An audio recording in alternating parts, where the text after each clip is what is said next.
മികച്ച നായികയ്ക്കുള്ള പ്രഥമ ദേശീയ പുരസ്കാരം മലയാള സിനിമയിലേക്ക് കൊണ്ടുവന്ന നായികയാണ് ശാരദ. തെലുങ്ക് കലാകാരിയായ ശാരദ തന്റെ ആദ്യ മലയാള ചിത്രമായ ഇണപ്രാവുകളിൽ അഭിനയിക്കാൻ വന്ന ദിവസം സത്യൻ സാർ വരുന്നുണ്ടെന്ന് പറഞ്ഞ് സെറ്റിലുള്ള എല്ലാവരും പേടിക്കുന്നത് കണ്ടു. എന്തിനാണ് സകലരും ഇങ്ങനെ പേടിക്കുന്നതെന്ന് ശാരദ സംശയിച്ചു. കൂടെ അഭിനയിച്ചു കഴിഞ്ഞപ്പോൾ ശാരദയ്ക്ക് മനസ്സിലായി സത്യൻ എന്ന കലാകാരൻ നല്ല വഴക്കവും സ്നേഹവുമുള്ള ആളാണെന്ന്. കുറച്ചു ദിവസം കഴിഞ്ഞപ്പോൾ സെറ്റിലുള്ള ആരോ പറയുന്നത് ശാരദ കേട്ടു. അദ്ദേഹം പോലീസ് ഓഫീസറായിരുന്ന ഒരു കാലത്ത് ഒരുപാട് ആളുകളെ തല്ലി കൊന്നിട്ടുണ്ടെന്ന്. അതുകൊണ്ടാണത്ര എല്ലാവരും അദ്ദേഹത്തെ ഭയക്കുന്നത്. എന്നാൽ നസീർ സാർ ഇങ്ങനെയൊന്നുമല്ലായിരുന്നെന്നാണ് ശാരദ പറയുന്നത്.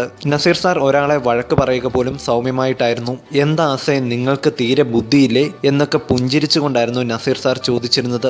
പുതിയ തലമുറയിൽ മമ്മൂട്ടിക്കൊപ്പം രാപ്പകലിൽ അഭിനയിക്കാൻ വരുമ്പോൾ കുറെ ആളുകൾ ശാരദയോട് പറഞ്ഞു മമ്മൂട്ടി ഒരു കടുകട്ടിക്കാരനാണെന്ന്. അവസാനം ഒന്നിച്ചഭിനയിച്ചപ്പോൾ ശാരദയ്ക്ക് മനസ്സിലായി മമ്മൂട്ടി സ്നേഹമുള്ള ഒരു ശുദ്ധമാന്യനാണെന്ന്. കാശ്മീരം, മഴത്തുള്ളിക്കിൽക്കം തുടങ്ങിയ ചിത്രങ്ങളുടെ സെറ്റിൽ സുരേഷ് ഗോപിയും ദിലീപും ചൊരിഞ്ഞ ഹൃദ്യമായ സ്നേഹം ഒരിക്കലും മറക്കാൻ കഴിയില്ലെന്നാണ് ഇന്ത്യൻ സിനിമയിൽ അരനൂറ്റാണ്ട് പിന്നിട്ട ചുരുക്കം കലാകാരികളിൽ ഒരാളായ ശാരദ പറയുന്നത്.